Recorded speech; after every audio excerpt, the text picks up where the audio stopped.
श्रीराम समर्थ 2 जून. भगवंतावर अकारण प्रेम करावे. खरोखर जगात आणि लौकिकात आपण अडाणी राहिलो तर काही वाईट नाही. भगवंतांच्या मार्गामध्ये त्याचा फायदाच होईल. आपण अडाणी झाल्याशिवाय म्हणजे आपली विद्या आणि मोठेपण विसरल्याशिवाय परमार्थ साधत नाही.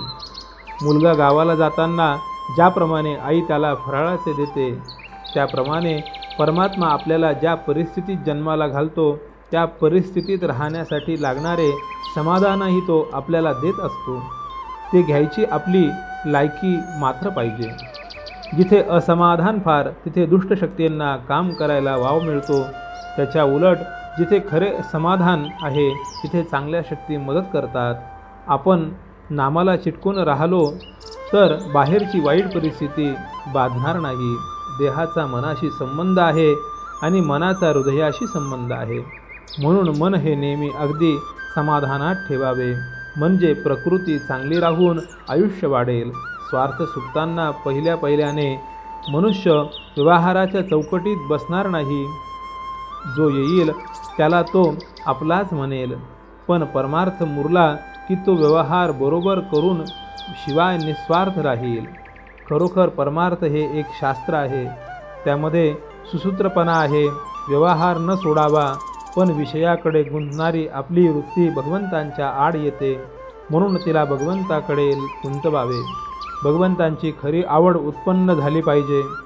भगवंतावर अकारण प्रेम करणे याचे नाव परमार्थ. परमार्थाला डोके शांत पाहिजे. एका गृहस्थाला सगळीकडे रामाची मूर्ती दिसू लागली. झाले त्याला वाटले की देव आपल्याला भेटला, पण हे काही खरे भगवंतांचे दर्शन नव्हे. तो सर्व ठिकाणी आहे अशी भावना झाली पाहिजे. परमार्थाची काळजी करू नये. ती काळजीच प्रगतीच्या आड येते. वय वाढू लागले की आपले सर्व अवयव जसे प्रमाणात वाढतात, तसेच परमार्थाला लागणाऱ्या गुणांचे आहे. आपण साधन करीत असताना आपली प्रगती किती झाली हे सारखे पाहू नये. समजा आपण आपल्या परसात एक झाड लावले आणि ते किती वाढले हे पाहण्यासाठी रोज त्याच्या मुळ्या उपटून आपण जर पाहू लागलो तर ते झाड वाढेल का? अगदी तसेच परमार्थाच्या प्रगतीचे आहे. मनुष्याला परमार्थ किती साधला हे त्याच्या बोलण्यावरून आणि दृष्टीवरून ओळखता येते. परमार्थ हा लोकांना उपदेश करण्यासाठी नाही, तो निव्वळ स्वतः करिता आहे. श्रीराम समर्थ.